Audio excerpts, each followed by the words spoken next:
Pues qué gusto nuevamente a todos nuestros amigos de Facebook, de YouTube, que están hoy con nosotros, que nos acompañan nuevamente descubriendo emociones. Gracias mil por estar aquí. Y hoy queremos hablar de un tema muy importante que creo que ha sido la base de una gran investigación que se ha hecho sobre este tema. Espérenme un segundo, estamos aquí, estoy acá, espérenme tantito, porque no sé por qué. Ahí estoy, ahí estamos, ya, perdónenme. Bueno, entonces, un tema que para mí es importantísimo. ¿Cuántas veces no hemos escuchado que te dicen: levántate ya de la cama porque estás tan enojado, porque estás triste todo el tiempo, porque lloras, échale ganas, vamos para arriba, tienes todo para ser feliz, tienes una casa, tienes que comer, tienes trabajo, tienes familia, bueno, ¿no? Todo lo maravilloso de la vida nos lo ponen ahí y nosotros, o quien lo ha padecido, no se puede levantar, no puede salir adelante, porque hay cosas donde la sola fuerza de voluntad no es suficiente. Se necesita algo más que echarle ganas. Se estima que hay 300 millones de personas en el mundo con depresión, de las cuales solo el 50% está diagnosticado. La prevalencia de la depresión es mayor en mujeres. En México, el Instituto Nacional de Geografía e Historia nos dice que la proporción de la población con depresión en México es del 15.4% de la población adulta, pero entre las mujeres alcanza el 19.5%. La depresión es común, pero muy seria. Y hay varios tipos de depresión. La depresión temporal, que son casos aislados, en situaciones tipo, ¿cuándo es el aniversario de un ser querido que murió y entonces ese día estás deprimido, que más bien estás triste, pero que sales inmediatamente adelante sin ningún problema? Está también la depresión crónica, que se repite en el tiempo y puede causar ya problemas como desánimo, tristeza o sensación de vacío. Y la depresión mayor, que sí ya es un trastorno de salud mental, que se caracteriza por ser depresión persistente, pérdida de interés en las actividades y causa dificultades en la vida cotidiana. Y está ligada generalmente a pensamientos suicidas. La depresión nos da muchas veces por cambios en el cerebro, cambios químicos, principalmente en los neurotransmisores. Por eso requiere ayuda médica, ayuda psiquiátrica. Hay muchos detonantes que pueden detonar la depresión, pero hoy vamos a hablar no desde el punto de vista médico, sino desde quienes lo han vivido, quienes han padecido la depresión, cómo la han vivido, cómo salieron adelante y cómo hoy pueden contarnos su historia. Y me acompañan en esta ocasión Mariana Álvarez, María Antonieta Hernández, Andrea Espinosa y Guadalupe Kaur. Chicas, bienvenidas a todas. Gracias por estar aquí y gracias por contarnos su historia. Y quiero que empecemos por ahí. Se dice que el 50% de las personas en el mundo que tienen depresión, el 50% solamente el 50% está diagnosticada. Eso quiere decir que en el otro 50% muchas veces no sabe que le está pasando algo. O sea, solo cree que así es la vida o no sé qué sucede. Quiero que me lo cuenten ustedes y empezamos, Andrea, contigo, que me digas, ¿tú cómo supiste que tenías depresión? Bueno, pues yo ya desde, hola, ¿cómo están? Yo soy Andrea. Pues mira, yo desde que era niña tenía, pues todo eso que decías, ¿no? De que de todo lloraba, ¿no? Y, ay, es que Andrea es muy chillona. Es que Andrea, que le cambia el carácter. Es que Andrea, con nada está conforme, ¿no? Tiene todo y no es feliz, ¿no? Pero tuve algunos episodios, en mi vida que fueron fuertes para mí, en los que yo no sabes cómo salir, ¿no? Cómo salir de esas situaciones, pero tú tienes que ser, ¿no? Tienes que ser la hija que tiene que sonreír o que tiene que estar bien, ¿no? La estudiante que tiene que pasar la materia. Tienes que ser la mamá, la esposa, o la que se divorció y tiene que salir adelante, porque muchas mujeres lo hacen, ¿no? A la que la golpearon y pues no pasa nada, sigue adelante, tú lo elegiste, pues tú tienes que salir, ¿no? Entonces, a lo largo de mi vida, yo desde que fui niña hasta hace 2 años tuve episodios muy fuertes, ¿no? En los que yo estaba deprimida, pero como hasta cierto punto sigue siendo como un tabú hablar de las enfermedades mentales. Todavía es un tabú, psicólogo, psiquiatra, etcétera. Entonces, pues no me atendí como tal hasta que tuve una crisis muy fuerte hace 2 años en la que de plano yo ya no quería vivir. Yo ya no quería, yo ya no quería vivir, yo ya vivía como un zombie, ¿no? Haces las cosas mecánicamente porque sabes que te tienes que levantar, tienes que bañarte, tienes que llevar a los niños a la escuela, tienes que regresar, pero no tienes ganas de vivir, estás con ganas de dormir todo el día, ¿no?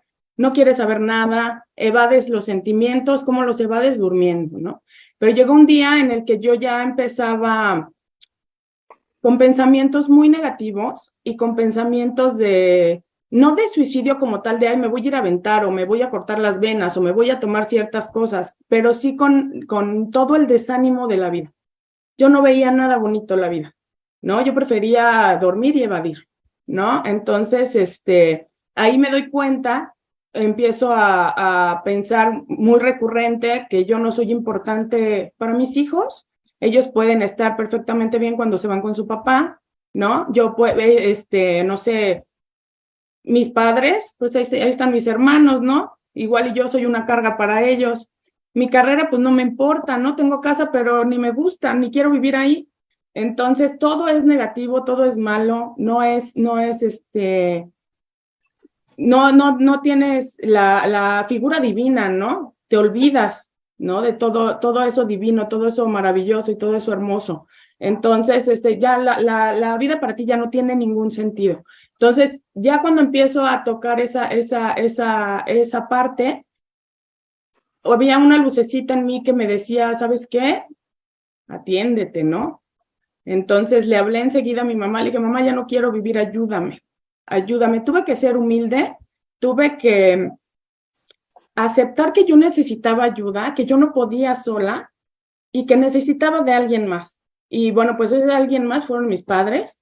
Yo ya estaba arrastrando a mis hijos, ¿no? Porque pues en lo que mamá dormía, mis hijos hacían otras cosas, mientras tú estás pensando, ay, ¿cómo no estoy con mis hijos? O no estoy haciendo, ¿no? Te sigues alimentando esa depresión porque ahora le estás sumando más cosas, ¿no? Entonces, ya en ese momento, pues recurrí a mis padres, mi mamá me dijo, bueno, yo he buscado otras ayudas, ¿no? Que si el coaching de acá, que si la plática, que si el libro, que si me voy al cuarto y quinto Si paso. quieres, espérame un segundito para que tú no te nos vayas tan lejos. Ya luego hablamos de cómo encontraste soluciones. ¿Ok? Okay. Si no, o sea, poco a poquito, para ir llevando, para ir conociendo, primero que nada, cómo descubrieron que la tenían, que ya lo que tú nos dices, que fue una maravilla que tú misma te pudieras dar cuenta de eso. No sé, María Antonieta, ¿te pasó algo similar a ti? ¿Tú cómo descubriste o cómo pediste ayuda para tu problema de depresión?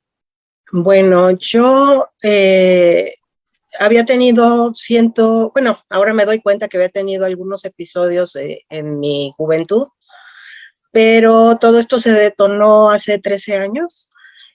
Empecé con problemas de insomnio, ¿no? O sea, yo me despertaba en las madrugadas sudando y y ya no podía dormir, ¿no? Y así empecé, ¿no? Dormía yo creo que 2 horas al día o así, y lógico que en el día pues estaba de malas y con sueño, ¿no? Y después ya se empezaron pero fue a pasos agigantados que se empezaron a mostrar muchos cambios. De repente pues ya no tenía ganas de hacer nada, sentía que no tenía motivación para nada. Había yo subido de peso, muchísimo de peso. Entonces pues ya me sentía vieja, gorda, y que pues no servía para nada, ¿no? Lógico, mis hijas ya habían crecido, entonces como que pues ya no necesitan de mamá y como que esa situación también te pone en ese estado de, pues yo qué hago aquí, ¿no? O sea, yo sentía como que lo único importante que había hecho era criar a mis hijas, ya estaban grandes, pues ya no necesitaba más nada, ¿no?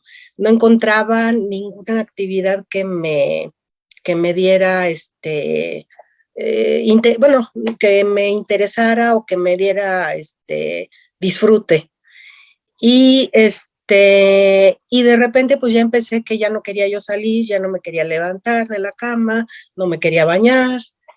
Y y pues ya fue cuando la familia, ¿no? Mi esposo y mis hijas dijeron, pues esto no está normal.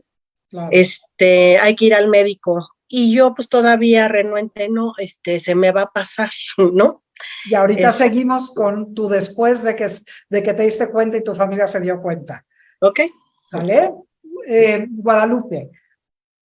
Sí. Tú también te das cuenta tú sola, es que aquí estoy encontrando un poco ese patrón que ustedes mismas empezaron a darse cuenta.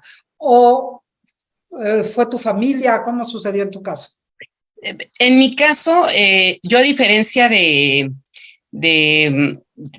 otras chicas, no es una depresión como tal, ¿cómo se le llama? Crónica, que vives con una depresión. La mía fue a raíz de una vivencia. El papá de mi hija, después de 9 años juntos, se fue con otra persona de la noche a la mañana.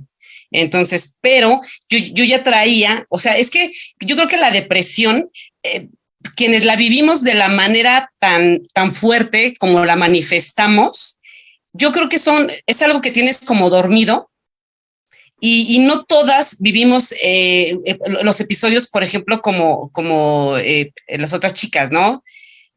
Sino que en mi caso yo traía una situación de papá, mi papá era alcohólico, mi papá murió un 24 de diciembre y a mí me avisaron y yo le cerré los ojos a mi papá. Yo estaba embarazada, estaba a días de tener a mi hija, entonces ese shock de ver a mi papá, de cerrarle los ojos a mi papá, quedó guardado, o sea, yo lo guardé, esa vivencia yo la guardé, quedó ahí guardada. Cuando se va el papá de mi hija con esta otra persona, fue como meter el dedo, ¡fum! Y algo estaba enorme ahí, que mucha gente piensa que las depresiones son por una persona, o sea, estás mal por él, lloras por él, no comes por él, pero no es así.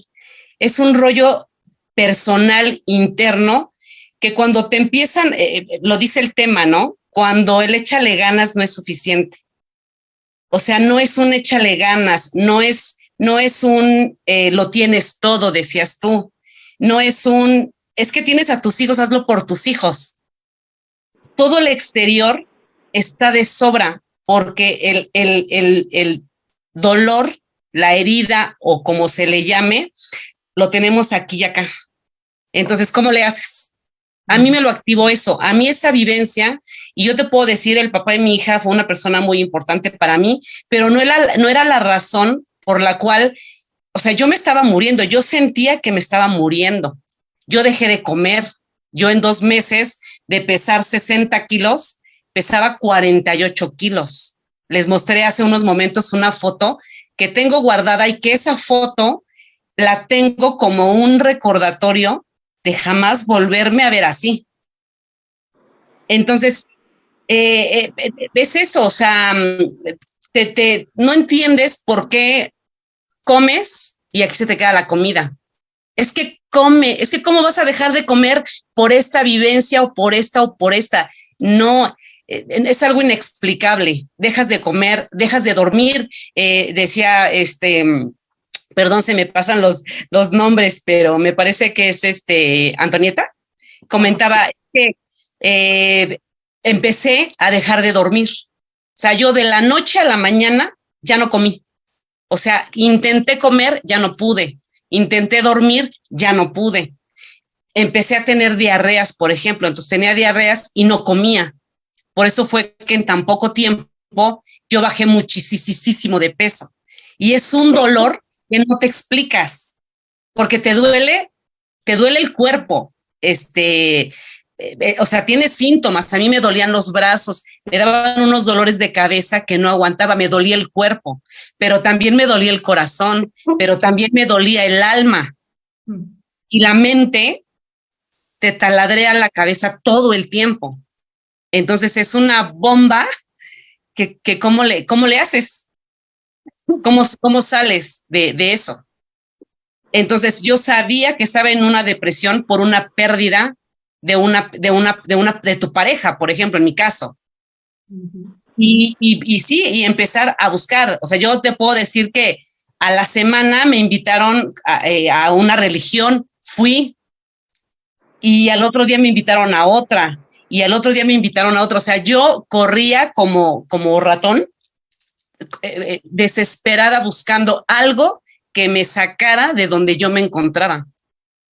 Y pues no es tan fácil. Claro. ¿Tú estás de acuerdo, Mariana, en que todo está dentro de ti, que no hay cosas externas, digamos, que te ayuden a salir de una depresión? Y cuéntanos un poco de tu historia. Muchas gracias, buenas tardes a todos. Fíjate que en mi caso, por ejemplo, yo sí he tenido varios episodios de depresión, y el primero no fue tanto que yo me diera cuenta, ¿no? Sino más bien, o sea, yo decía, no, yo estoy en un año sabático y estoy descansando y no me quiero levantar y voy a pasarme la acostada, y mis papás, fue recién salí de la universidad. Yo salí de la universidad en el 2020, y entonces, perdón, en el 2000. Entonces, en el 2000, para el 2001, que yo era mi año sabático más o menos que me iba a dar, se caen las Torres Gemelas y todo eso, y entonces para mí fue como, se acabó el mundo, ya esto me impactaba. Por ejemplo, el impacto televisivo era de la desesperanza. Yo acabo de salir de la universidad, no voy a encontrar trabajo, para que me levanto, no, o sea, buscaba muchos pretextos, ¿no? Mis papás me decían, oye, levántate, vete a trabajar. Mi mamá, con tu juventud, yo ya estaría en las fiestas, no quiero, no tengo ganas, quiero leer libros, yo soy abogada, pero que no sean de derecho, quiero hacer otra cosa que no sea eso. Y era nada más como ir poniéndole el pretexto, ¿no? Porque no quería reconocer tampoco que estaba mal. Pues mi mamá finalmente, un día, mi mamá es una persona que es muy difícil que ella llore, o que siempre ha mostrado un carácter muy fuerte.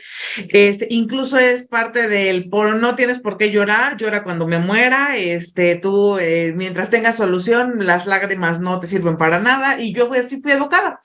Entonces, pues llega ya un punto en el que mi mamá, pues de la desesperación, llora y me pide que ella fue a un psicólogo, y el psicólogo le dice que yo estoy mal y que me busque ayuda, ya sea con él o con alguien más de mi preferencia, y yo opto por ir, pues así como que básicamente para que mi mamá ya deje de molestarme todos los días, de que me levante, de que me bañe, de que me salga a la calle, de que haga algo, ¿no? O sea, pero no fue por iniciativa propia.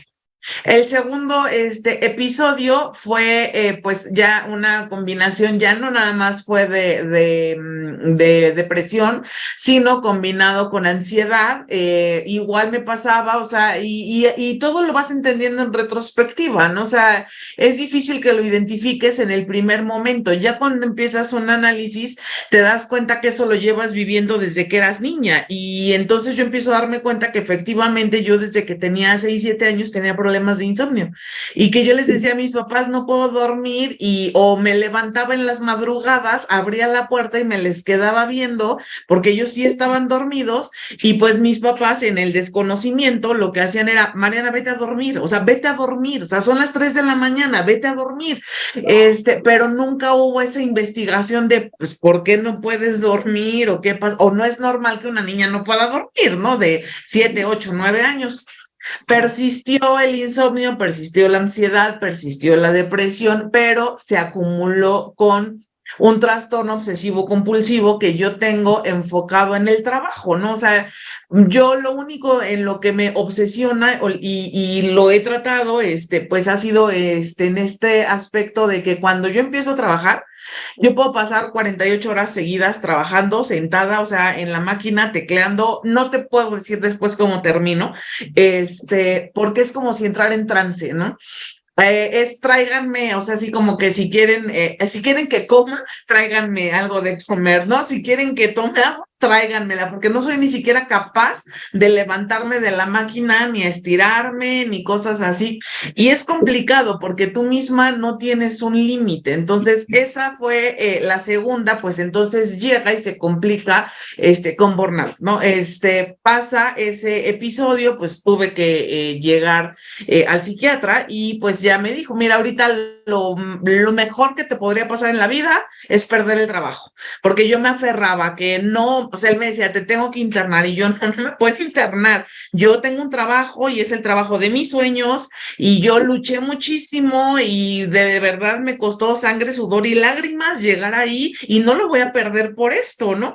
No, sí, me decía, lo mejor que puedes hacer ahorita es dejar ese trabajo porque es lo que te está enfermando y entonces cuando tú lo dejes, yo te prometo que él es una persona, digamos como que tenía la posibilidad de hacerlo, me prometía, tú déjalo y yo después te ayudo a conseguir otro casi casi igual, ¿no?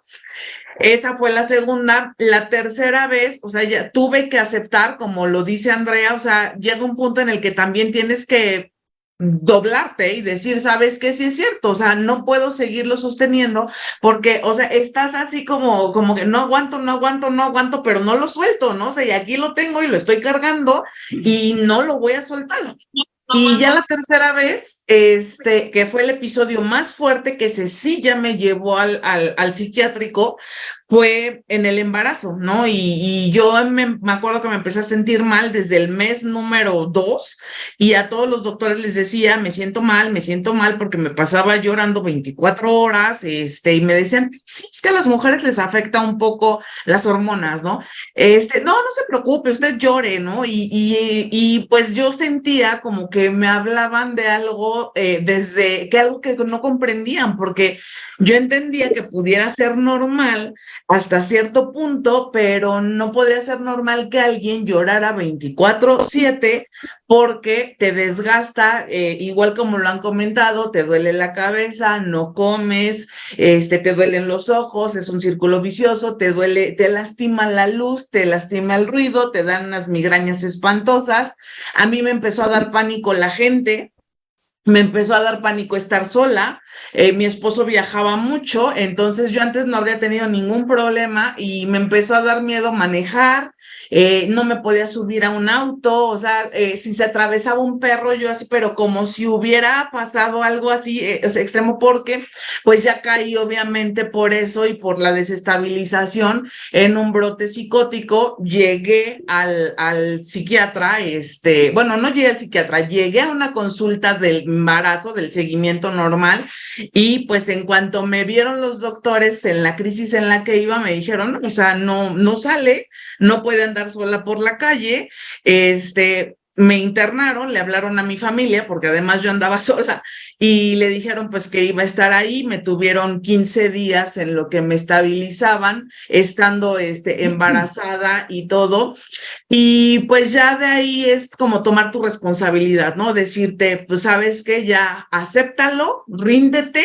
sabes que sí lo tienes, que ya ha sido recurrente y acepta el tratamiento, porque a mí también sí me daban tratamientos, pero yo en cuanto me estabilizaba un poco y ya me sentía bien, decían, lo necesito. Ok. Y ellos me decían, síguete. Seguimos, ¿te parece si seguimos para después ya nos vayan Sí, sí, sí, diciendo cómo resolvieron sí, claro. cada una su problemática? ¿Alguien más tiene además algún otro trastorno? Es decir, ¿es común que se ligue con otros trastornos o que te provoque la misma depresión otro trastorno, Andrea? Yo, aparte de la depresión, padezco de ansiedad. Entonces tengo ansiedad, tengo depresión, tengo el trastorno disfórico premenstrual, ¿no? Que a ver si le das espacio, programa para hablar nada más del trastorno disfórico premenstrual. Sí. Me diagnosticaron síndrome de Estocolmo y estrés postraumático. Ok. ¿Alguien más? Pues yo depresión y ansiedad también. Ok. Ahora, perdón, Guadalupe, nos decía ahorita Mariana que ese rollo de que tu familia y la gente que te rodea y hasta los mismos médicos, sobre todo a las mujeres, nos empiezan a decir que todo es por las hormonas, todo tiene que ver con las hormonas, ¿no? Que si cuando estás más chiquita porque están todas alborotadas, cuando estás más grande porque es menopausia, el caso es que siempre el problema son las hormonas y la verdad es que no es así. ¿Estoy en lo cierto, Tony? Sí, digo yo pues era parte de la menopausia, pero pues ya me habían hecho estudios de la tiroides, perfil hormonal y pues todo eso estaba bien, ¿no? Entonces, pero pues sí también se manejó así. Ok. Guadalupe, cuando tú estás inmersa en un problema de depresión, ¿cómo es posible? Ahí es donde quisiera yo que nos aclararan un poco. ¿Cómo es posible que tú te des cuenta de lo que te está pasando y puedas pedir ayuda? Sí, son actitudes o síntomas que no son comunes. O sea, de la noche a la mañana no puedes dejar de comer. Además, que lo pasamos muchos o muchas mujeres o personas lo pasan después de un suceso, fallecimiento de alguien, pérdida de algo. Sobre todo siento que las mujeres es mucho de las parejas, es mucho de la pareja. Me atrevo a decir que más del 50% de las depresiones en una mujer va ligado al asunto de pareja. Por las mujeres que yo he platicado, con las que yo he tenido contacto, que han sido muchas, depresiones y ansiedad viene ligado bastante con eso. Entonces, en mi caso, yo escucho muy atenta a las otras chicas, los trastornos, ¿no? De mucho tiempo. Sin en cambio, yo, por ejemplo, creo yo que no he vivido una depresión a ese grado, pero sin en cambio, una vivencia como la que yo tuve, conozco personas que se han suicidado. Y yo, por ejemplo, en mi caso, jamás, nunca me ha pasado por la cabeza el ya no quiero vivir, nunca, o sea, nunca. Y sin en cambio, es un dolor y es una desesperación y es una ansiedad y es de cómo salgo de aquí, porque llegó un punto en el que yo sentí que no salía. Y no porque no quisiera vivir o porque pensara en el suicidio, sino que de plano yo no veía salida. O sea, estoy bajando de peso, no duermo nada. Es una forma de suicidio, al fin y al cabo, ¿no? Sí, inconsciente, pero al final puede llevarte a la muerte. Yo, por ejemplo, tengo recuerdos que yo manejaba totalmente ida y de repente veía así los coches cómo cruzaban. O sea, ni siquiera me explicaba cómo era que no chocaban. O caminando y de repente a punto de que me atropellaran y volteaba y dije, bueno, ¿cómo me salvé? Entonces, eso bueno, que me preguntas cómo es que me hiciste una pregunta. Sí, de que cómo te diste cuenta tú, inmersa en el problema, cómo te das cuenta que lo tienes. ¿Por qué ya no como? ¿Por qué no duermo? Yo sentía un dolor, pero un dolor, o sea, que no podía con ese dolor. Pero bueno, a ver, aquí yo veo una cosa. Lo que tú me estás contando es un poco ya una depresión netamente emocional. Sí. En el caso de las demás, me parece que es una cuestión más orgánica. ¿Es así, Andrea, si me quieres contestar? Bueno, en mi caso fueron las dos cosas.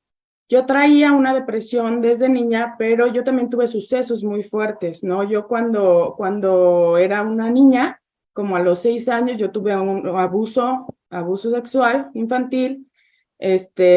viví con una pareja que me golpeaba, también viví infidelidades, también tuve 2 veces, a 2 de mis hijos casi estuve en el hospital a punto de morir. Después tuve un aborto espontáneo, ¿no? Se me murió mi bebé de 5 meses. Y más adelante tuve otra pareja que ella fue donde se me detonó todo, que en una borrachera, por ejemplo, llegó y me golpeó, ¿no? De fiscalía, psiquiatra, todo, ¿no? Acabé, ya como que exploté de todo porque una es las cosas que tú traes ya genéticamente, porque yo sí creo que genéticamente traes una cierta carga, más todos los sucesos que te van pasando en tu vida. Entonces, conmigo fueron las 2 cosas. Tony, ¿tú qué piensas de esto? Yo veo ahí que en todas ustedes sí ha habido un fuerte detonante, que siempre lo hay con la depresión, hay un detonante importante, ¿no? Que es el que te lleva a entrar en una depresión. Pero ¿en qué momento pudiera ser esto de que hay una cuestión orgánica? ¿Tú crees que sí es como nos dice Andrea, hay una predisposición genética? ¿Qué fue lo que te dijeron a ti? Yo empecé, bueno, digamos de que yo fui una niña, como mencionaban antes, la niña buena, ¿no? Y después pues fui la buena estudiante y la buena mamá y la buena en el trabajo. O sea, yo tenía que tener esa condición, ¿no? Entonces pues me sobreexigía y permitía que me exigieran los demás, ¿no? Y entonces pues siempre como que viví en un estado ansioso, digamos, toda mi vida. No tuve, digamos, traumas, ¿no? Creo que el detonante fue una cuestión aquí de la economía, que mi esposo lo prejubilaron y entonces ya los ingresos no eran los mismos y entonces pues las hijas en las escuelas y pues había cuentas por pagar y entonces como que sentirme sí, como que esto me sobrepasó. Sobrepasó, sí. Además cuidaba yo de mi mamá, ¿no? Entonces como que, pues ahora sí que me sobrepasó la situación y pues ya mi cuerpo dijo hasta aquí, ¿no? Entonces digo, pues sí, ahora entiendo que pues ciertos químicos dejan de funcionar y eso fue lo que a mí me ocurrió. ¿Todas tuvieron tratamientos o tienen tratamiento psiquiátrico? Sí. Andrea, ¿sí? Sí. Ok, Tony. Sí, también. Digo, yo ya tiene 2 años que me dieron de alta, ¿no? El psiquiatra y el psicólogo y hasta ahorita bien, ¿no? Sin medicamento. Pero sí, 11 años con medicamento. Okay, Guadalupe. Sí, no, a mí el médico que me trataba cuando empecé a bajar de peso estuvo a punto o sea, él me iba checando el peso, me iba checando el que no dormía, me iba checando médicamente y estuvo a punto a mí me dijo, 1 mes más que estés así, te mando a psiquiátrico y te mando medicamento. Sí me dio pastillas para la depresión, solo que no me las quise tomar. La primera vez que me la tomé, me sentía aletargada, sentía una tristeza horrible, pero no podía llorar y yo siento que me la pasaba como riéndome sola. O sea, me sentía muy triste, pero me reía sola. No me gustó la sensación y yo decidí no tomármela y decidí seguir, pues llegó un punto en que opté por abrazar eso que estaba sintiendo y no quise medicamento.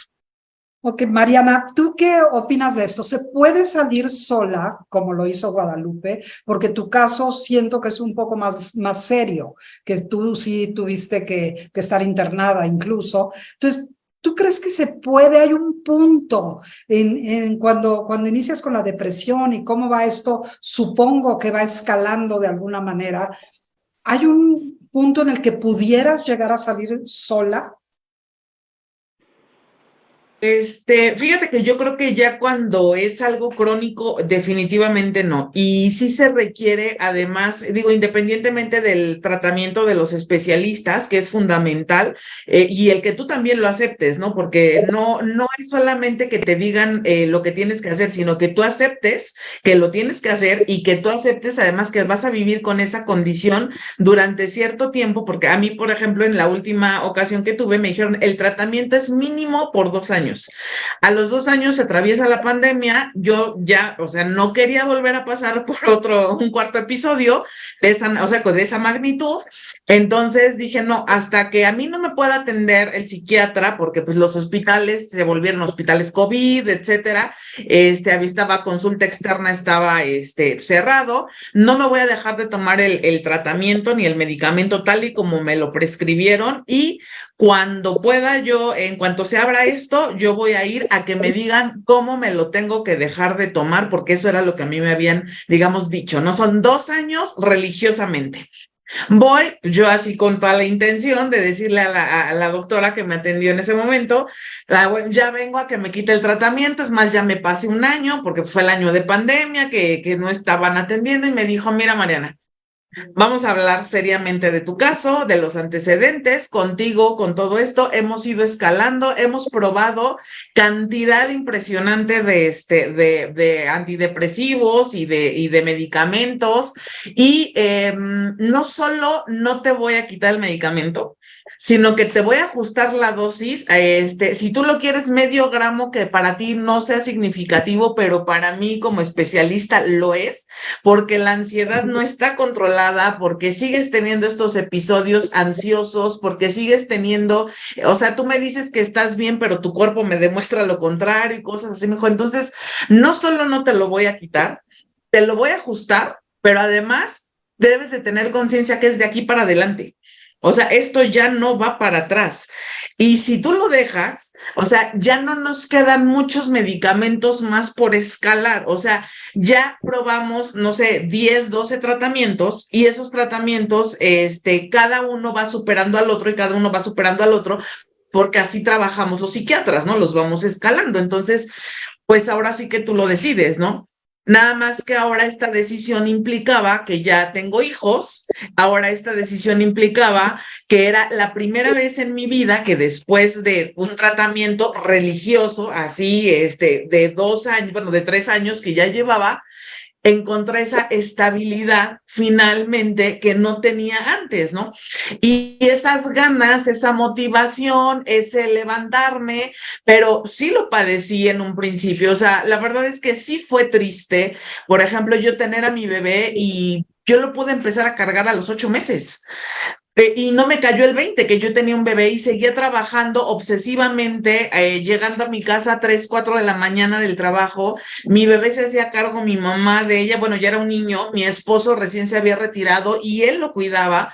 Y cuando empieza la pandemia y yo estoy en casa, porque nos mandan a todos a trabajar en casa, me doy cuenta que ese niño habla, se sabe los colores, se sabe los números, habla hasta en inglés, te expresa sus cosas favoritas, y yo no le enseñé nada porque yo estaba trabajando, porque ahí estaba enfocada mi atención. Y entonces pues también fue como reflexionar y decir, no, o sea, efectivamente no estoy bien todavía, y pues al día de hoy ya lo que tienes que hacer también es pues tomar las riendas tú y decir, bueno, a mí ya me lo dijeron. Ahora, ¿qué espero yo de esto y cómo espero vivir los siguientes años? Lo primero es, pues, renuncié a mi trabajo, empecé, pues, con otro modo de vida, por ejemplo, me inicié como networker en el multinivel y cosas así para poder estar en casa, pues, para poder estar con el niño. O sea, el niño ni siquiera me conocía, ¿no? O sea, el niño le lloraba a su papá, le lloraba a su abuelita, pero a mí me veía y así como que, sí, hola. Y yo le veía, ay, qué bonito niño, ¿no? O sea, y le compraba sus cosas, todo lo que yo podía, pero no tenía un apego o una cercanía con él porque yo estaba enfocada y obsesionada, y así como lo comenté, en trance por lo del trabajo, ¿no? Y Entonces, sí llega un punto en el que tú necesitas, o sea, sí necesitas ayuda, un círculo de apoyo, que en mi caso, por supuesto, que fue mi familia, mi esposo, mis suegros, o sea, gente que estuvo alrededor de mí, pues que el médico también te hable claro, ¿no? Y te diga, mira, las cosas están de este tamaño para que pues tú también tomes la decisión, porque ellos no pueden ir más allá de lo que tú permitas. Claro, que tú Y esa es decidas tu responsabilidad. decías Sí, aceptar los claro, tratamientos, aceptarlo, ¿no? Sí, aceptarlo para poder seguir. claro.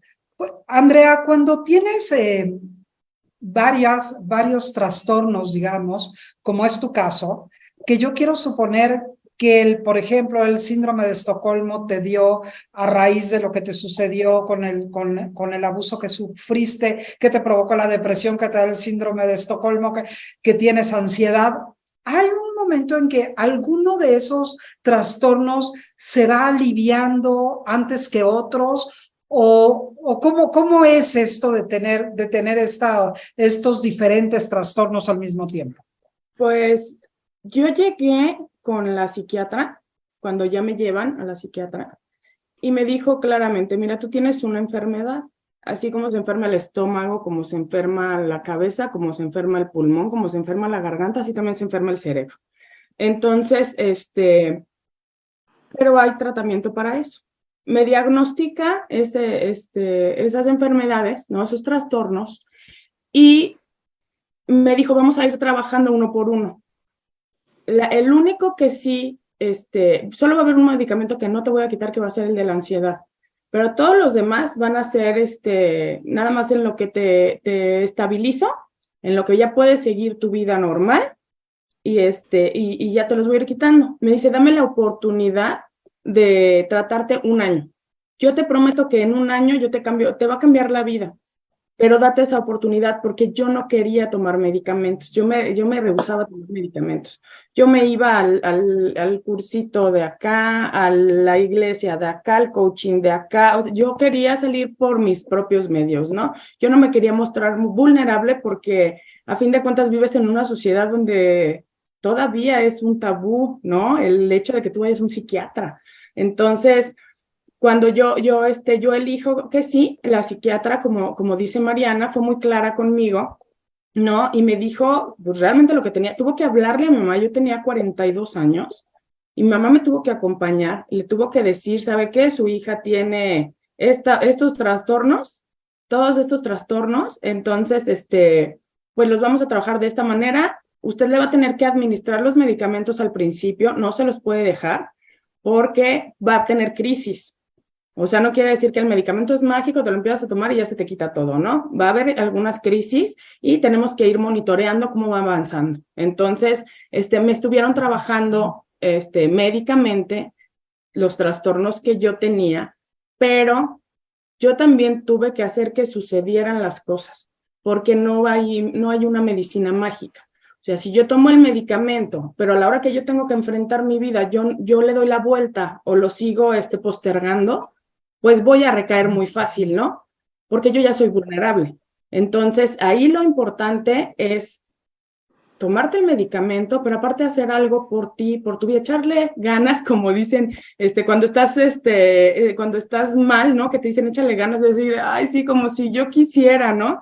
Estar en un cuerpo que no me responde, ¿no? Pero ya llega un momento en el que ya estás, pues más avanzado, donde ya estás en este plano, ¿no? Donde ya puedes decir, estoy pisando más firme, en donde sí las cosas van a suceder si tú quieres que sucedan, en donde tú te tienes que provocar la vida todos los días. No es igual a una persona que no tiene ningún trastorno, que se levanta y hace las cosas como mecánicas o ya como un hábito, a uno que te despiertas y desde que te despiertas te vienen 20 pensamientos negativos que los tienes que cambiar por pensamientos positivos, y aparte tienes que salir adelante, ¿no? Tienes que dar el siguiente paso. ¿Para qué? Para que todo lo demás funcione. Entonces sí al principio sí es pesado, porque tú ya no quieres sentir, obviamente tú no te quieres sentir mal, obviamente tú quieres vivir, obviamente tú quieres ver eso bonito que ven los demás, no quieres estar en la oscuridad completa, ¿no? Entonces sí se me quitaron los otros problemas que tenía, o sea, están controlados, trabajó también conmigo la doctora lo que es la codependencia, ¿no? Entonces también tuve que trabajar la codependencia y en este momento, pues nada más, ya me bajaron muchísimo el medicamento, ya tomo cuartitos de 2 medicamentos y una pastilla que no es medicamento controlado para controlar la ansiedad.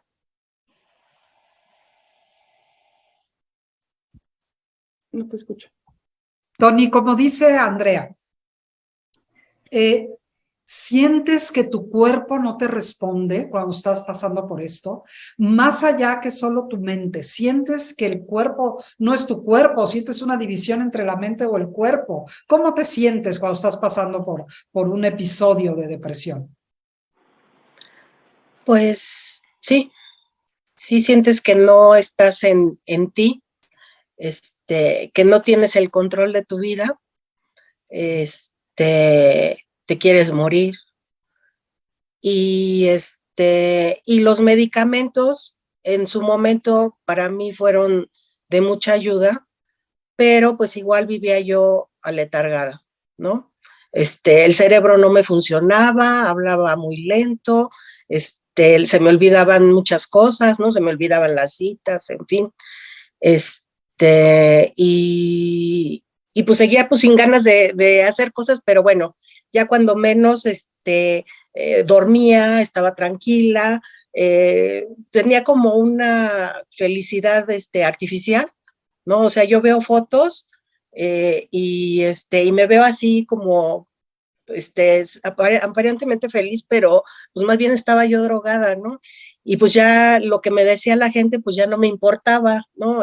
Mandaba a la gente a volar, ¿no? O les contestaba como no hubiera contestado en otro momento, porque no me importaba la reacción, ¿no? Entonces sí, no estás en ti, ¿no? Como que es otro ser el que está habitando tu cuerpo. ¿Y qué tan importante, Guadalupe, es la familia en todo esto? O los amigos, la gente que te rodea. Es un poquito, para mí, es un poquito complicada esa pregunta, porque tu familia te ama, los amigos te aman y obviamente quieren verte bien y quisieran que con sus palabras, por arte de magia, tú al siguiente día estés al 100 y no es así.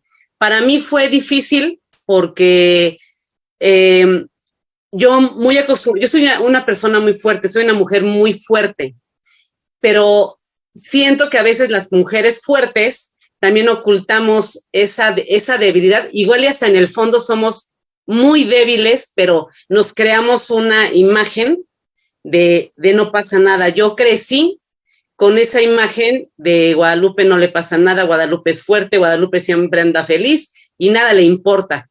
Como crecí con esa imagen, el que mi familia me viera como realmente yo estaba, o como me sentí en ese momento, literal, rota en todos los aspectos, emocional, física, mental, rota, no, jamás habían visto esa Guadalupe, entonces no lo podían creer. En alguna ocasión yo comenté que estaba triste, que me sentía triste, y recuerdo mucho que mi familia, mis hermanos, se empezaron a reír. Ay, cálmate, ¿tú? No, o sea, y se dieron una media vuelta y entonces yo me quedé como con ese quiero que me escuchen y quiero que me apapachen. Entonces, o sea, en automático, ¡fum! O sea, guardé esa Guadalupe que también necesita caerse, ¿por qué no? Y cuando pasó esa vivencia que estaba totalmente rota, o sea, yo recuerdo mucho que me encerraba en mi casa y eran unos gritos de dolor, o sea, eran unos, y gritaba y le reclamaba a Dios y le reclamaba la vida y golpeaba las paredes y agarraba las toallas para que no me escucharan los vecinos mis gritos, pero salía a la casa y era, hola mamá, ¿y qué pasó? Y no está pasando nada.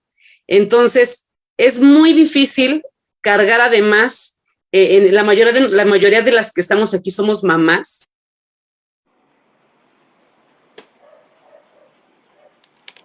No te escuchamos. Estamos en una sociedad donde los hijos no pueden ver a una mamá débil.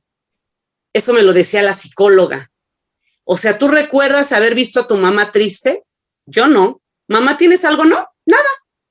Entonces era súper difícil para mí yo querer gritar, llorar, y mi hija en ese entonces tenía 6 años. Tratar de que mi hija no me viera. Entonces era cargar con mi dolor, con mi sentir, pero además cargar con el que mi hija no estuviera peor, con el que mi mamá no le doliera ver a su hija la fuerte, así. Para mis hermanas, para mis sobrinas, pues la tía, ¿no? Que siempre anda riéndose. Entonces era muy difícil, o es muy difícil hasta el día de hoy, cargar con esa apariencia. Los amigos, pues dentro de las palabras que lo dice el tema, échale ganas.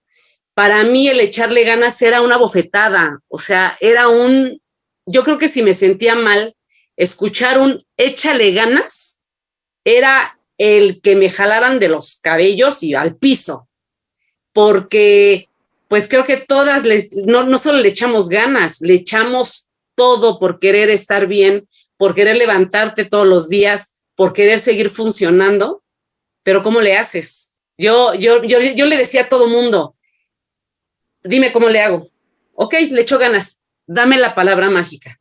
Si tú me dices que ahorita vaya y coma del perro, yo les decía eso, si tú me dices que ahorita coma caca de perro, es lo mismo que voy y me como, si eso va a hacer que no me sienta como me siento, que no piense lo que pienso. O sea, dime cómo le hago. La gente se va alejando, los amigos llega un punto en que, ay, ahí viene Lupis con su historia de depre, ¿no? Entonces mucha gente se aleja, tu familia, pues lo dicen con la mejor intención, pero ¿cómo les explicas que lo último que quieres es un échale ganas porque ya lo sabemos? Es tus hijos te aman y hazlo por ellos. Ojalá los hijos fueran ese gancho que te saca, ¿no? Para muchas personas sí lo es, en mi caso no. O sea, en mi caso no había manera de que algo me sacara de cómo yo me sentía. Mariana, ¿tú crees que la sociedad influye en que en lugar de que logremos salir adelante cuando tenemos un problema de esta naturaleza, como es la depresión, la sociedad influye en que en lugar de ayudarnos a salir de eso, nos hunde más por esto que nos dice Guadalupe, que la gente no te entiende, no te cree, no sabe ni siquiera cómo ayudarte? ¿Influye? Sí, definitivamente, porque la gente piensa como que te estás haciendo la víctima, ¿no? Como de, ay, pobrecita, o sea, nada más quiere atención, ¿no? O quiere que la escuchen, o algo va a pedir, o no sé. Fíjate que yo, a diferencia de Guadalupe, lo viví, pues, bien diferente, ¿no? O sea, yo la escucho a ella y no me identifico precisamente, con su manera de vivirlo, ¿no? Yo fue al contrario, o sea, yo me encerré y en el segundo episodio que tuve, me encerré 2 años en mi casa, vivía sola, pero 2 años literal, ¿eh? O sea, no necesitaba dinero porque vivía sola, no tenía hijos, del trabajo que obviamente pues me despidieron por el burnout y todo esto, pues me pagaron, entonces yo no tenía necesidad de gastar en nada, no salía, me encerré. Y yo me encerré con la intención, literalmente así como de la canción de José José, de hoy quiero saborear mi dolor y no pido compasión ni piedad. Así yo lo pensé. Dije, me voy a encerrar, voy a llorar hasta que se me acaben las lágrimas para no volver a llorar jamás en la vida, casi, casi. Yo me quería azotar en las paredes, quería hacer todo eso. ¿Y qué crees? Que 2 años no me salió ni una lágrima. O sea, una sola lágrima, no pude llorar, pero perdí la capacidad de hablar, perdí el contacto con la realidad totalmente. O sea, a mí me podías preguntar qué día es, no sé, qué mes es, no sé, podía pasar una semana y no me metí a bañar, podía pasar, no sé, 3 semanas, un mes y no lavar los trastes, no lavar la ropa, y en lugar de lavarla, mejor la echaba en una bolsa de basura y se la daba al camión de la basura, porque qué flojera lavarla, porque sacar la basura te cuesta, aunque el camión esté afuera fuera de tu casa, o sea, hacer las cosas más elementales, como era, por ejemplo, bañarme, no lo podía hacer. Sí, o sea, y sí, o sea, coincido con lo que han dicho, o sea, te duele el cuerpo, pero no es un dolor que se te pase con una pastilla, o sea, es como si no pudieras moverlo. Entonces, como no hay explicación coherente o lógica o congruente que los demás entiendan, pues es como que, ay, es una fantasía, está inventando, está exagerando, eso no puede ser posible. Entonces, bueno, al menos en mi caso, yo digo, derivado de mi modo de trabajar y del trastorno obsesivo compulsivo de eso, pues obviamente a mí me despidieron, ¿no? Aunque hubiera pasado el tiempo que hubiera pasado trabajando y hubiera hecho lo que hubiera hecho, pues ya no era funcional porque ya no podía dedicarle 24 o 48 horas al trabajo o de lunes a domingo, sino mi cuerpo se fue cansando, cansando, cansando y después era pues, mira, pues entonces si no puedes venir porque estás mal, estás enferma, yo un día ya no me puedo levantar. Y cuando abrí los ojos eran las 4 de la tarde. Y le hablé a mi jefe y le dije, ¿sabe qué? No sé qué me pasó, o sea, yo no me puedo levantar y me dijo, no, pues ya para qué me hablas, ¿no? Ya van a ser las 6 de la tarde, entonces, pues ya vete a tu casa, digo, quédate a dormir en tu casa y mañana nos vemos. Pero al otro día me pasó lo mismo y así 3 días. Entonces, me dijeron, ¿sabes qué? Yo tenía un puesto, muy importante, pues yo no te necesito así, ¿no? O sea, yo necesito una persona que esté aquí, así, conmigo, 24 horas, conectada. Entonces, pues no, o sea, vete a hacer como que, o sea, otra cosa, atiéndete y todo, y es ese atiéndete y cuando estés bien regresas y sabes que no hay retorno, ¿no? Entonces, esa era mi manera como decirle, o sea, cuando el psiquiatra me decía, no, qué bueno que te dijo eso para que te puedas atender y después regresas. Y yo es que yo sé que no me van a dejar regresar. Y el tema es ese, o sea, no hay comprensión ante una enfermedad mental, ¿no? Sí, efectivamente, tú le dices a alguien que vas al psiquiatra y, o sea, inmediatamente es así como que el ponerse digamos, como que el estigma, ¿no? De que, híjole, o sea, va al psiquiatra, ¿no? Entonces, sí hay mucho por lo cual la gente todavía no acepta que tiene un trastorno, que tiene una enfermedad y prefieres padecerlo en silencio, vivirlo en silencio, no decirle a nadie. Si yo voy a una entrevista de trabajo y me preguntan, ¿tiene alguna enfermedad? Lo voy a negar, ¿sí? O sea, ¿y por qué lo niego? Porque si digo que sí, sabe que tengo un trastorno, sabe que sí padezco de depresión y ansiedad, no me lo dan. Así de sencillo. Entonces, no estamos preparados todavía para enfrentar esas circunstancias como sociedad o esas enfermedades como sociedad. Estás tocando un punto importantísimo, justamente que es el estigma ante las enfermedades mentales, que no hay educación para que nosotros sepamos que son enfermedades que así como te enfermas del estómago, o te da diabetes, o te da cáncer, o te da cualquier enfermedad física, también es común y es natural que te dé una enfermedad de tipo mental. ¿Cómo le hace uno para enfrentar a la sociedad y enfrentar a la familia, María Antonieta? Es difícil.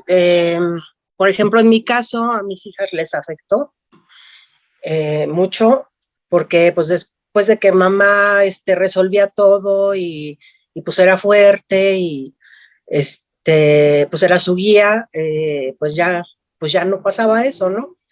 Y cayeron en depresión también. Y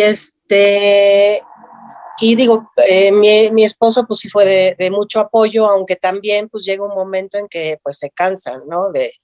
De estar lidiando con una persona enferma que tiene sus recaídas y como que dejas de tener, de ser una persona confiable, como que piensan que no tienes capacidad de razonamiento, que pues sí que no tomas buenas decisiones.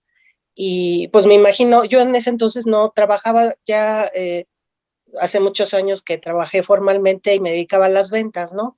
Pero pues sí se me hace, pienso que debe ser complicado porque que la gente lo sepa, porque pues no eres de fiar, ¿no? Porque piensan que puedes tener arranques de furia, y de que se te olvidan las cosas y de que no vas a cumplir con lo que se te pide, ¿no?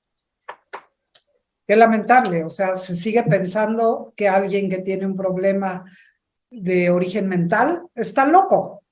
Ujú. Y eso, creo que eso hay que empezar a trabajar para cambiar, ¿no? Como la sociedad ve a quien tiene un trastorno de índole mental. Yo creo que este programa, por eso era importante para mí hacerlo, para que la gente empiece a entender a quien como ustedes han pasado por un problema de esta naturaleza, porque además de estar deprimidas o además de tener ansiedad o además de tener un trastorno de bipolaridad o qué sé yo, tengas que aguantar el rechazo de la gente.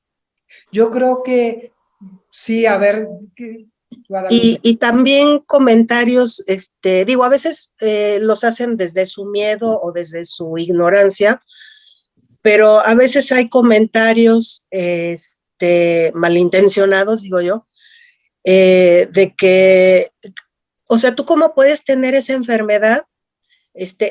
Bueno, así me dijeron, ¿no? Alguna vez, esa enfermedad es de ricos. O sea, aparte de que no te puedes enfermar, esa enfermedad es para ricos. O sea, tú no puedes. Entonces te sientes hasta culpable de sentirte mal, ¿no? De enfermarte. ¿Y si es una enfermedad la para visión de la gente. ricos? Ah, pero por supuesto. O sea, yo, en cierto modo, digo, yo conté con el seguro de gastos médicos por parte de mi esposo, pero, por ejemplo, pues consultas de psicólogo, pues las tenía que pagar, ¿no? Entonces, si sumas lo que cobra un psiquiatra, más el psicólogo, más los medicamentos, pues sí es una suma elevada. No sé el sector. Agregamos un problema más al Sí, asunto. no sé si el sector público, cómo lo aborde, o sea, si haya buen servicio en el sector público para este problema. Bueno, ahora yo quisiera que cada una de ustedes me dijeran cómo salir adelante. ¿Qué le dirían ustedes a alguien que está pasando por un estado de depresión, que quizás todavía como que no sabe ni por dónde le está llegando, no sabe ni siquiera identificarlo? ¿Qué le dirían a la gente? ¿Cuáles son los síntomas o cuándo deben recurrir ya a, a solicitar ayuda profesional? Andrea. Bueno, pues yo mi recomendación, porque yo lo viví así, no quiere decir que todas lo tengan que vivir de la misma manera. Mi recomendación es que se conozcan, que conozcan su cuerpo, que conozcan sus reacciones, para que puedan identificar hasta dónde es una tristeza normal y hasta dónde tu vida puede estar ya en peligro. Eso sería una, y la otra es quitarse las máscaras, pedir ayuda. Somos vulnerables, no está mal. No está mal que necesites de los demás. Es pedir ayuda. Y la tercera, que es algo que siempre me dice mi mamá: el que te creó no puede hacer nada por ti sin ti. Entonces es muy importante que te identifiques y bueno, yo les podría recomendar esas tres cosas. ¿Nos querías platicar de algo que te sucede a ti, de un síndrome que tú tienes? El trastorno disfórico premenstrual. Ok. Es un trastorno que yo creo la mayoría de las mujeres lo padecemos, pero pocas lo conocen. Entonces, es un trastorno que te hace dimensionar las cosas una semana antes de tu ciclo menstrual. Entonces, si alguien tiene un enojo, tú no te enojas, tú súper explotas, ¿no? Alguien que tiene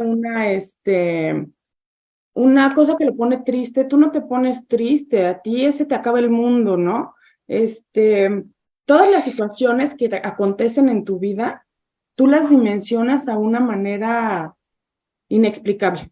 Entonces, muchas personas dicen, ay, trae su síndrome premenstrual, ay, ya le va a bajar. No, pues sabemos muchas que padecemos ese trastorno que muchas ni siquiera saben que existe, ¿no? ¿Que se llama cómo? ¿Me lo repites? Trastorno disfórico premenstrual. Ok, que sería importante que todas las mujeres que nos están escuchando, si tienen estos síntomas que tú nos dices, pues investiguen más sobre el tema, ¿no? Sí me parece importante, porque es ahí cuando empiezas a conocerte, es ahí cuando empiezas a conocer tus ciclos, es ahí cuando empiezas a tratarte, y cómo no, ahí empiezas a amarte, porque te empiezas a conocer y empiezas a saber realmente quién eres para poderte tratar y poderte dar todo aquello que no vas a encontrar afuera, que solo lo vas a encontrar dentro de ti. Muchas gracias, Andrea. Mariana, tú estuviste internada en un psiquiátrico. Sí. ¿Cómo es? Porque mucha gente es lo que le da miedo, tener que llegar a ese punto de internarse en un psiquiátrico. ¿Cómo lo viviste tú de una manera breve, y que nos digas también tu recomendación hacia la gente? Fíjate que yo, cuando llegué ahí, pues iba en la peor de las crisis, estaba embarazada, o sea, llegué y ellos más bien no me dejaron salir, ¿no? O sea, yo no iba con la intención de internarme, ni siquiera estaba dimensionando hasta qué nivel estaba mal. Era un hospital público, y yo me sorprendí verdaderamente de la atención, ¿eh? O sea, las enfermeras, porque el pabellón de psiquiatría, pues precisamente como los medicamentos causan, pues mucha somnolencia y todo, o sea, el pabellón de psiquiatría es un pabellón donde en las noches, pues, priva el silencio, ¿no? A mí lo que me llamaba mucho la atención, y esto sí es un dato que me parece interesante, es que ahí donde nosotros estábamos internados, porque no era en un hospital, digamos, como de especialidad psiquiátrico, ¿no? Sino en en un hospital de general, o más bien de especialidades, y tienen el área de psiquiatría, y ahí tienen pues internos, ¿no? Había un hombre internado y las demás éramos mujeres. Todas las demás éramos mujeres. El hombre que estaba internado por esquizofrenia. Las demás que estábamos internadas, las mujeres, una de las señoras estaba por adicciones, y todas las demás, estaba una chica por intento de suicidio, pero yo iba por el sexto, y todas las demás estábamos por cuestiones hormonales, ajá, pero en la menopausia. Yo era la única que iba en la etapa del embarazo. Ahorita que Andrea, por ejemplo, comenta esta parte, sí, a mí también me pasaba, y yo lo viví desde que tenía 15 años. Yo fui con psicólogo, psiquiatra, ginecólogo, con todos los doctores, pues que me pudieran dar una explicación de por qué yo enloquecía, porque así literalmente te lo puedo decir, antes de mi periodo. Y pues me contestaban cosas así como de, ay, disfruta la maravilla de ser mujer, pues es que sí, estás un poquito más sensible, pero le decía, es que mire, si mi esposo, bueno, mi novio, mi esposo, mi mamá, quien sea, me cuenta un chiste en este momento o me hace una broma en ese momento, o sea, puedo literalmente ponerme a berrear, pero si me lo hace 4, 3, 5 días después, me muero de la risa. O sea, así de absurdo es esto. Entonces, como dice Andrea, yo la verdad sí ya llevo mi calendario desde hace muchos años, y empiezo a ver que estoy así ya chillona, que me empieza a molestar, hasta que vuela la mosca, que ni yo misma me aguanto, o sea, que estás de ese mal genio que estás sola y casi te estás ahorcando tú misma porque no te soportas. Veo la fecha, es por esto, y entonces ya empiezas a darte cuenta que tus cambios de humor, o que eso también se atribuyen a diferentes cosas, y que no siempre es parte de la misma trastorno o de la misma ansiedad. Y yo empecé a identificar también, compartiendo con las chicas de ahí, cuál era parte de mi ansiedad, ¿no? O de la manera tan desquiciada que yo trabajaba. Y entonces yo encontré que a mí me daba pánico, o sea, pero así pánico, en algún momento quedarme sin dinero. O sea, yo trabajo como desquiciada porque lo que me da más miedo, porque lo viví cuando fui niña en algún momento, pues la pérdida, económica, de haber tenido todo, a lo mejor, tener nada. Entonces es como que un evento que me marcó mucho durante mucho tiempo.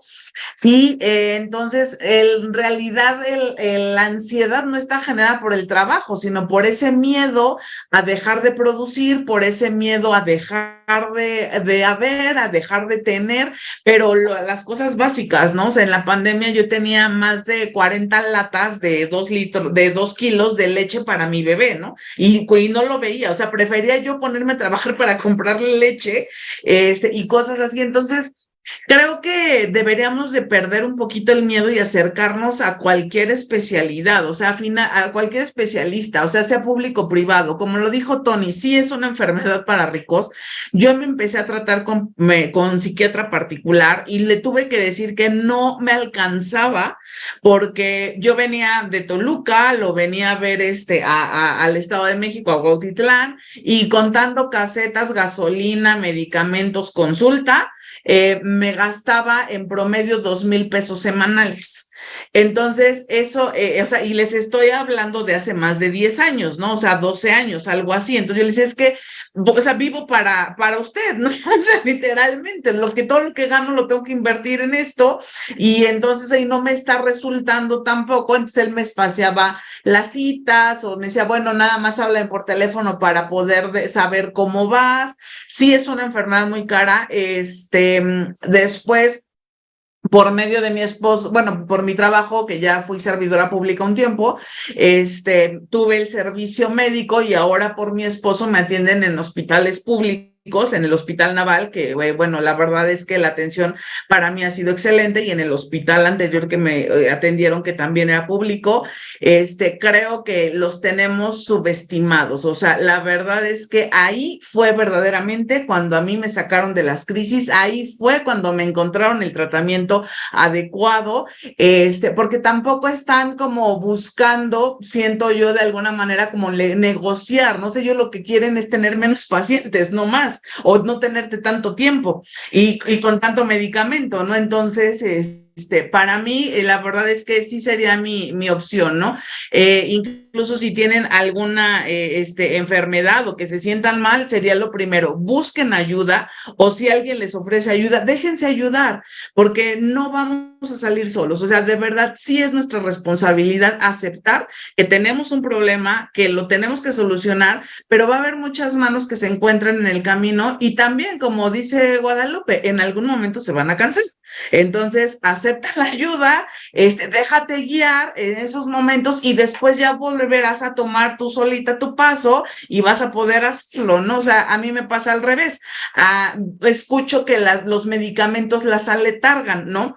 A mí la verdad es que si no me dieran esos medicamentos, yo no sé cómo andaría de acelerada.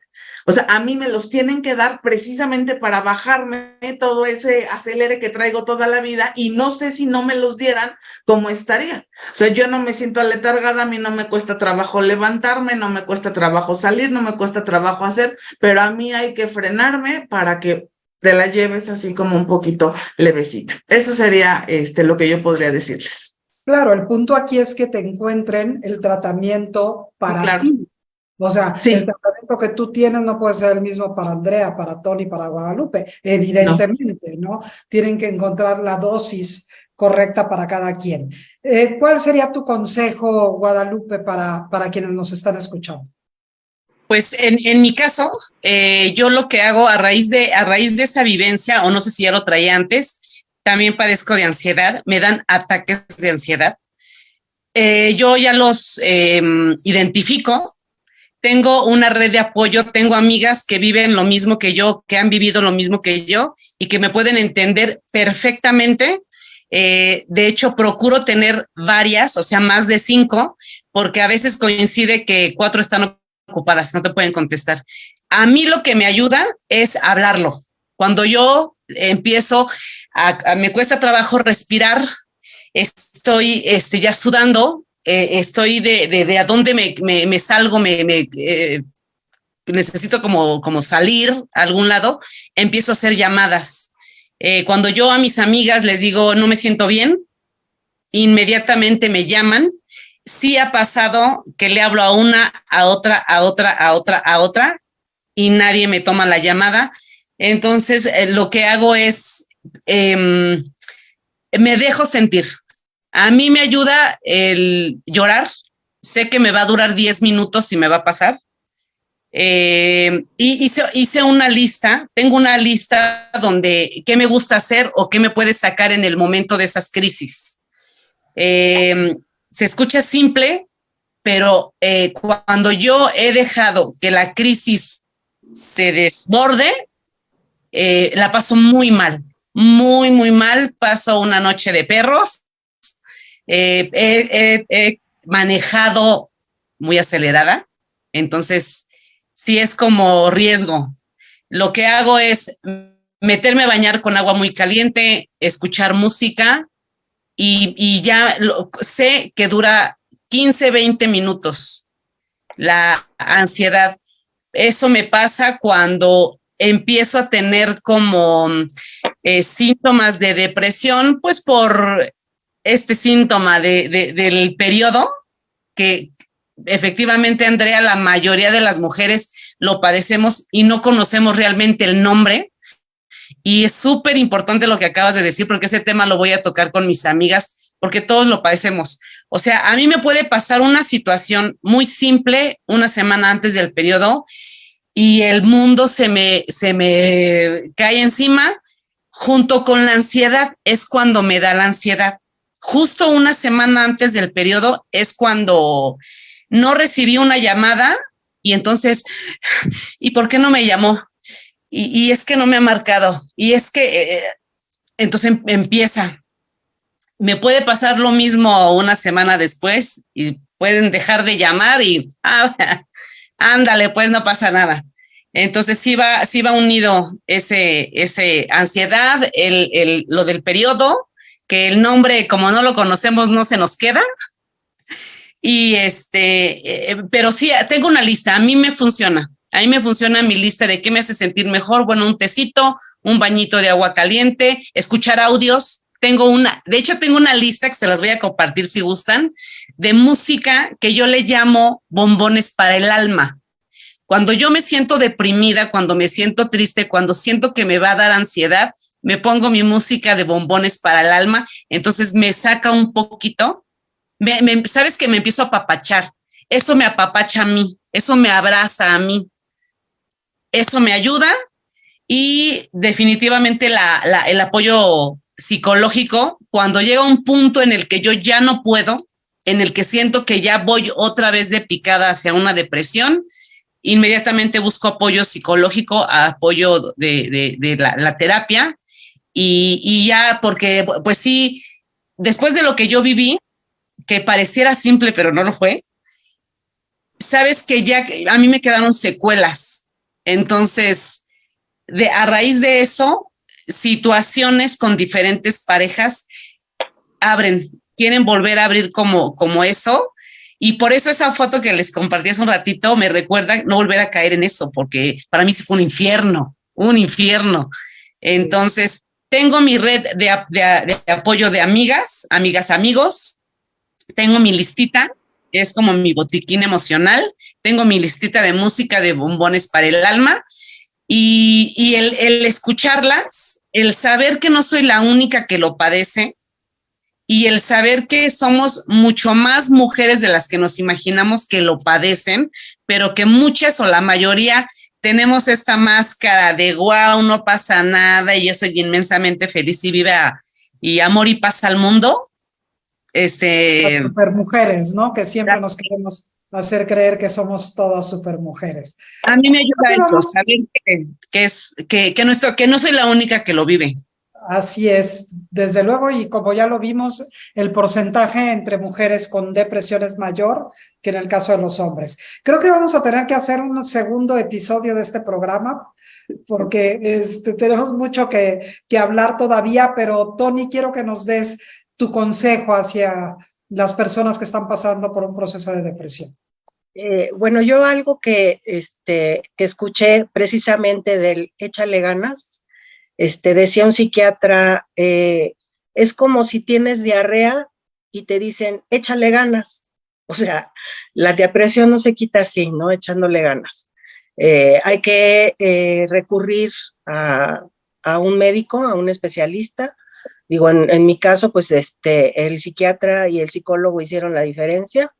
Ya después busqué terapias alternativas que pues a la fecha me están ayudando mucho, terapias energéticas y varios cursos que he tomado, pero finalmente sí hay que pues darle la importancia, ¿no?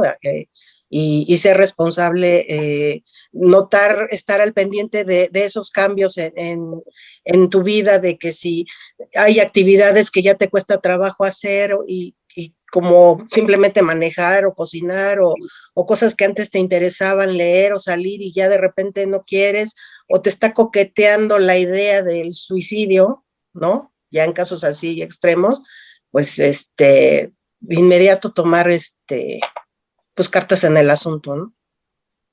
Fíjense, ustedes han dicho y lo hemos dicho todo el programa y el título del programa es ese, cuando echarle ganas no es suficiente.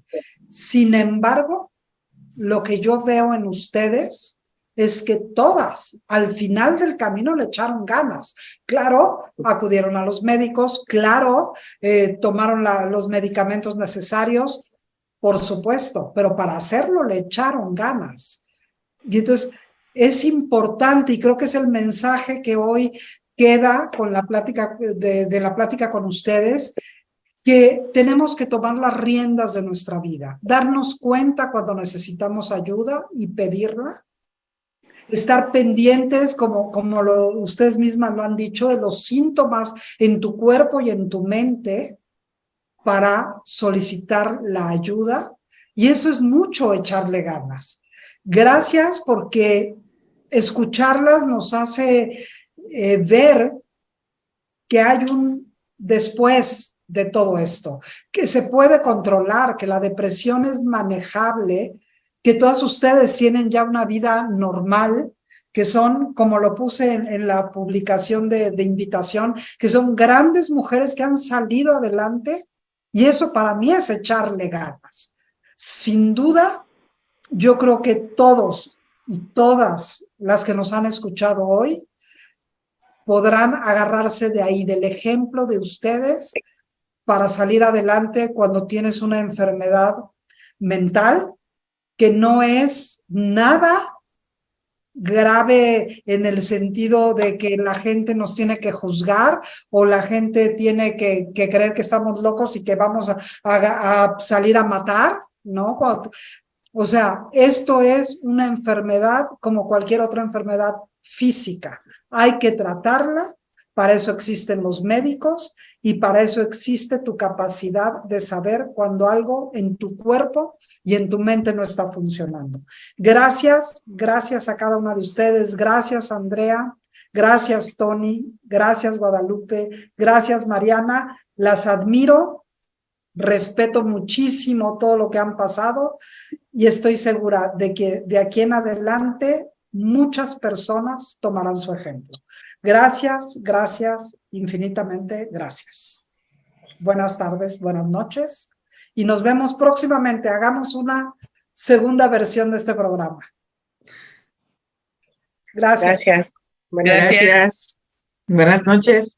Buenas noches, amigos de Facebook, de YouTube. Gracias por acompañarnos. Si tienen alguna pregunta, alguna duda y nos la quieren hacer llegar, con gusto, yo se las hago llegar también a nuestras invitadas.